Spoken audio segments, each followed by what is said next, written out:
Hi, welcome to Latha's ideas and creativity అండి. అందరూ ఎలా ఉన్నారు? బాగున్నారా? ఈరోజైతే నేను డ్రా చేసి మీకు ఎక్కడి నుంచి ఎక్కడికి ఏమవుతుంది అనేది చూపిద్దాం అనుకుంటున్నానండి. ఎప్పుడైతే మనం ఈ విధంగా నోట్బుక్లో డ్రా చేసుకుని మనము ఇలాగ రాసి పెట్టుకుంటామో అలాగే ఎప్పటికీ గుర్తుంటుంది అన్నమాట. కాబట్టి మీరు ఒక నోట్బుక్ అయితే కొనుక్కొని ఈ విధంగా డ్రా చేసుకొని కంపల్సరీ మీరు పాయింట్స్ వైజు నోట్బుక్లో అయితే మీరు రాసుకోవాల్సి వస్తుందండి. ఎందుకంటే నేను ఆ విధంగా నోట్బుక్లో రాసుకున్నానండి, ఒక డైరీ పెట్టుకొని రాసుకున్నాను. ఆ డైరీ ఎక్కడో ఉంది, ఈసారి మీ ముందుకైతే ఆ డైరీని తీసుకొస్తాను. ఓకేనండి, మన క్లాస్లోకి వచ్చేద్దాము. ఇక్కడ ఇలాగా డ్రా చేశానండి, మీకోసం నేను డ్రా చేయడం జరిగింది. అయితే ఇక్కడ నుండి ఈ షోల్డర్ నుండి ఈ షోల్డర్ వరకు ఏమంటామంటే ఫుల్ షోల్డర్ అని అంటామండి. అంటే ఫుల్ షోల్డర్ అని ఎక్కడి నుంచి అంటామంటే ఈ షోల్డర్ నుండి ఈ షోల్డర్ వరకు మొత్తం ఉన్నటువంటి ప్లేస్ని అంతా కలిపి మనము ఫుల్ షోల్డర్ అని అంటాము. ఫస్ట్ పాయింట్ అండి. తర్వాత వచ్చేసి ఈ ఒక్కటే సూచిస్తుంది కదా, ఇది మాత్రమే షోల్డర్ అంటాము. అంటే మనం ఎంత తీసుకోవాలి షోల్డర్ అనేది మనము చూడటానికి ఉపయోగపడుతుంది అన్నమాట. కేవలము దీన్ని షోల్డర్ అంటాము. ఇది చూడండి, ఇది ఒక షోల్డర్, ఇది ఒక షోల్డర్. ఇప్పుడు 2 పాయింట్స్ నేర్చుకున్నాం. మొత్తాన్ని వచ్చేసి ఫుల్ షోల్డర్ అంటున్నాము. దీనిని ప్లస్ దీనిని మాత్రము మామూలుగా షోల్డర్ అని అయితే అంటున్నాము. తర్వాత ఈ మధ్యలో ఉంది కదండి ప్లేస్, ఈ షోల్డర్కు మధ్యలో ఉన్నటువంటి ప్లేస్ను ఏమంటున్నామంటే మెడ వెడల్పు అంటామండి. ఈ మెడ వెడల్పు అంటాం ఈ ప్లేస్ని. తర్వాత ఈ కిందకు వస్తుంది కదా, ఈ ప్లేస్ని ఏమంటున్నామంటే మెడ పొడవు అంటున్నాం అన్నమాట. అంటే ఇక్కడికి మనము తీసుకోవాల్సి వస్తుంది. ఎన్ని ఇంచెస్ వస్తుందా అనేది మనము ఇక్కడికి కౌంట్ చేయాలి, ఇక్కడికి కాదు, ఇక్కడికి కౌంట్ చేయాల్సి వస్తుంది అన్నమాట. కాబట్టి దీన్ని మనము మెడ పొడవు అంటున్నాము. తర్వాత దీన్ని ఏమంటున్నామంటే ఇక్కడ చూసారు కదా, దీనిని ఏమంటున్నామంటే చంక డౌన్ అంటున్నాం అన్నమాట. దీనిని చంక డౌన్ అంటున్నాము. ఓకే, ఆ చంక డౌన్ ఇచ్చేసిన తర్వాత 1 ఇంచ్, చిన్నపిల్లలకైతే 1 ఇంచ్ పెట్టుకుంటాం, పెద్దవాళ్ళకైతే 1.5 ఇంచ్ పెట్టుకొని మనము ఈ విధంగా క్రాస్గా దీన్ని చంక డౌన్ చేస్తాం అన్నమాట. నేను నిన్న చూపించాను లాస్ట్ 2 క్లాసెస్లో చంక డౌన్ స్కేల్ అనేటువంటిది ఉంది అని చెప్పాను కదా. ఆ చంక డౌన్ స్కేల్తో మనము ఇలాగ డౌన్ చేయాల్సి వస్తుంది అన్నమాట. ఓకేనండి. తర్వాత వచ్చేసి ఈ చంక డౌన్ అంటే ఇక్కడ నుండి చంక నుండి ఈ చంక వరకు, అర్థమవుతుందండి? ఈ చంక నుండి ఈ చంక వరకు మధ్య ఉన్నటువంటి ప్లేస్ని మొత్తాన్ని ఏమంటున్నామంటే చెస్ట్ వెడల్పు అంటున్నాము. గుర్తుపెట్టుకోవాలండి, ఈ చంక నుండి ఈ చంక వరకు ఉన్నటువంటి మధ్య ఈ ప్లేస్ మొత్తాన్ని ఏమంటున్నామంటే చెస్ట్ వెడల్పు అంటున్నాము. మీరు ఇవన్నీ కూడా పాయింట్స్ వైజ్ రాసుకుంటే మీకు చాలా అంటే చాలా బాగా టైలరింగ్ అయితే వచ్చేస్తుందండి. తర్వాత ఇక్కడ ఇచ్చున్నాను కదండి 2 గీతలు. ఈ 2 గీతల మధ్య ఉన్నటువంటిది ఏంటంటే ఖర్చు అంటామన్నమాట. ఖర్చు అనేటువంటిది మన ఇష్టం అండి. 2 పెట్టుకోవచ్చు, లేదా 1 పెట్టుకోవచ్చు, లేదా 1.5 పెట్టుకోవచ్చు, అది మన ఇష్టము. ఒకవేళ ఫ్యూచర్లో ఇంకా లావ్ అవుతామంటే 2 పెట్టుకుంటే ఉంటుందన్నమాట. కాబట్టి దీన్ని ఏమంటున్నామంటే ఖర్చు అంటున్నాము, గుర్తుంచుకోవాలి.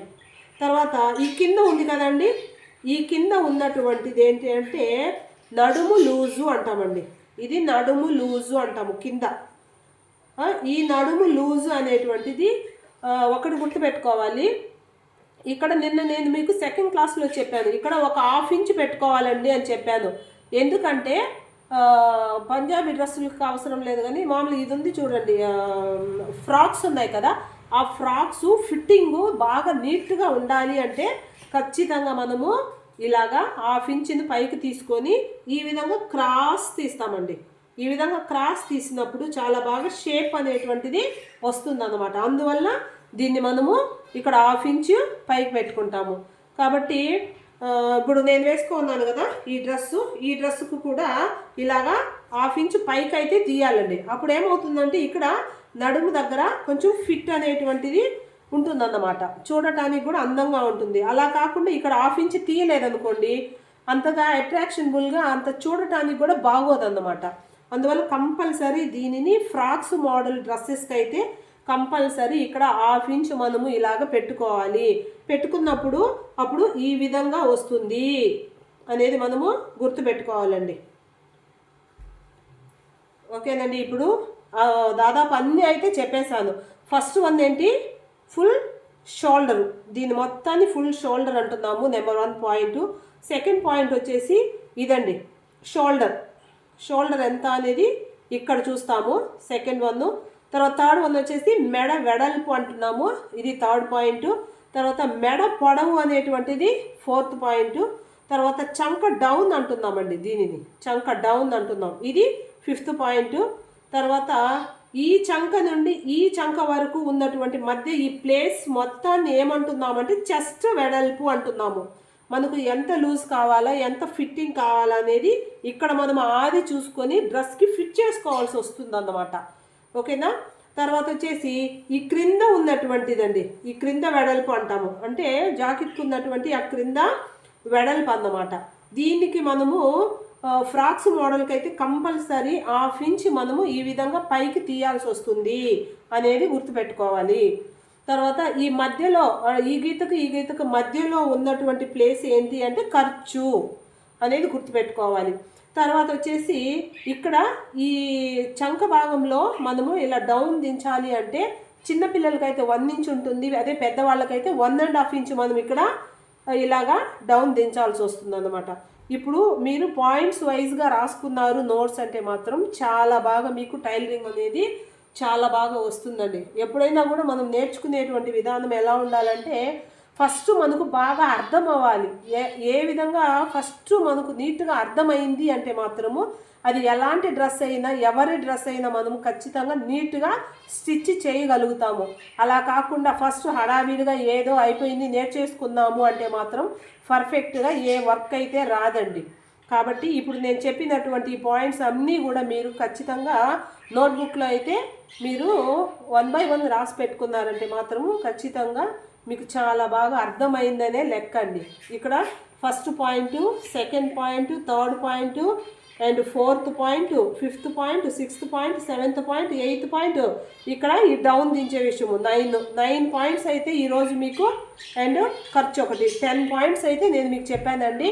కాబట్టి ఈ 10 పాయింట్స్ మీరు నోట్బుక్లో అయితే మీరు అందరు కూడా చూసేటువంటి ఇంట్రెస్ట్ ఉన్నటువంటి వారు ఖచ్చితంగా రాసుకోవాలని నేనైతే ఖచ్చితంగా మీకు మనవి చేస్తున్నానండి. అదేవిధంగా అసలు కొంతమందికి అయితే డ్రాయింగ్ ఎలా వేయాలి అనేది కొంతమందికి రాకపోవచ్చు కదా. ఫస్ట్ చూసేటువంటి వారికి అసలు డ్రాయింగ్ ఎలా వేయాలో మాకు రాదు మేడం అంటారు. కాబట్టి నేను ఊరికే అలాగ మీకు వేసి అయితే చూపిస్తానండి. ఇప్పుడు ఏం లేదండి, ఇక్కడ ఒక గీత, ఇది ఒక గీత అనుకుందాం అనుకోండి. ఇదేమవుతుంది మనకు షోల్డర్ అన్నమాట. ఇది ఊరికే నేను బ్రీఫ్గా వేసి చూపిస్తున్నాను. షోల్డర్ తర్వాత ఈ షోల్డర్ పక్కన మనము ఏం చేస్తామంటే ఇలాగా గీత గీస్తాము. ఎందుకు? చంక డౌన్కి ఇలాగ మనము చంక డౌన్కి ఇలా వేసామంటే ఇలాగ వస్తుంది. తర్వాత దీన్ని మనం ఏం చేయాలి, ఇలా వేయాలి. ఇది కూడా ఇటు సైడ్గా ఇట్లా వేయాలి. నేను డ్రాయింగ్ అండి, కొంతమందికి డ్రాయింగ్ రాకపోవచ్చు కదా, ఆ డ్రాయింగ్ అనేటువంటిది నేను ఎలా వేయాలనేది చూపిస్తున్నాను. ఇట్లాగా మనము మెడను కూడా వేసుకుంటాము. అంత పర్ఫెక్ట్గా రాకపోయినా ఏం కాదు, బ్రీఫ్గా మనకు అలా తెలుసుకోవడానికి అన్నమాట, నోట్బుక్ చూసినప్పుడు మనకు గుర్తు రావడానికి. తర్వాత ఇక్కడండి ఇటు సైడ్ కూడా ఇలాగేస్తాము. తర్వాత ఇక్కడ నేను ఒక 1/2 ఇంచ్ అని చెప్పాను కదా, ఇక్కడ ఒక 1/2 ఇంచ్కి ఇలా వేసినప్పుడు ఇలాగా మనకు ఇలా వస్తుంది అన్నమాట. నేను కూడా బ్రీఫ్గా వేస్తూ ఉన్నానండి, అది కుదరవచ్చు కుదరకపోవచ్చు. తర్వాత అందువల్ల మీరు ఎరేజరు అవి కూడా ఉంచుకోండి, అంటే హడావిడిగా వేస్తాం కాబట్టి కొంచెం పోతుంది ఇట్లాగా. తర్వాత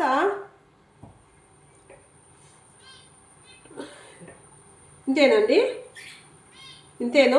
ఇప్పుడు మనకు అన్నీ వచ్చేసాయి చూడండి. పార్ట్స్ ఫుల్ షోల్డర్ వచ్చింది, మెడ వెడల్పు వచ్చింది, షోల్డర్ వచ్చింది, తర్వాత మెడ పొడవు వచ్చింది, చంక టు చంక చెస్ట్ వెడల్పు వచ్చింది, కింద వెడల్పు కూడా మనకు వచ్చింది. ఇక్కడ మాత్రం కొంచెము ఇలా ఎందుకు వచ్చిందంటే ఇక్కడ 1/2 ఇంచ్ మనం తీసుకున్నాం కదా, అందువల్ల అన్నమాట. ఇంకా మీకు కొంచెము రావాలంటే ఇట్లా వేసి చూపిస్తాను. అర్థమైంది కదండి, చూసారా? ఇట్లా అంటే యాక్చువల్గా ఇది ఉంటుంది, మనం 1/2 ఇంచ్ ఇచ్చాం కాబట్టి ఇలా క్రాస్ వచ్చింది అన్నమాట. కాబట్టి నేను చెప్పినటువంటి పాయింట్స్ అన్నీ కూడా మనకు ఈ డ్రాయింగ్లో అయితే వచ్చేసాయి. కాబట్టి కొత్త వారికండి, అసలు మాకు డ్రాయింగ్ ఎలా వేయాలి మేడం తెలియదు అనేటువంటి వారికి నేను మీకు ఇప్పటికిప్పటికే వేసి చూపించాను అన్నమాట. కాబట్టి ఈ క్లాస్ అయితే మీకు అర్థమైంది అనుకుంటున్నాను. కంపల్సరీ పర్ఫెక్ట్గా అయితే నేర్చుకోండి. ఏదో నేర్చుకుందాం అయిపోయింది అని కాకుండా మనము కరెక్ట్గా నేర్చుకోవాలి. మంచిగా షాపు పెట్టుకునే వాళ్ళు కూడా ఉండొచ్చండి, ఇంట్రెస్ట్ ఉండే వాళ్ళు ఉండొచ్చు. అట్లాగా మనం ఉన్నప్పుడు ఖచ్చితంగా మనము నీట్గా అయితే నేర్చుకోవాలనేది నా అభిప్రాయం అండి. ఓకేనండి. ఏదైనా డౌట్స్ ఉంటే మాత్రం కంపల్సరీ నాకు కామెంట్లో అయితే అడగండి. మీ అందరికీ అర్థమైంది అనుకుంటున్నాను. ఓకేనండి. మరొక నెక్స్ట్ క్లాస్లో మరలా మీ ముందుకు వస్తాను. బాయ్.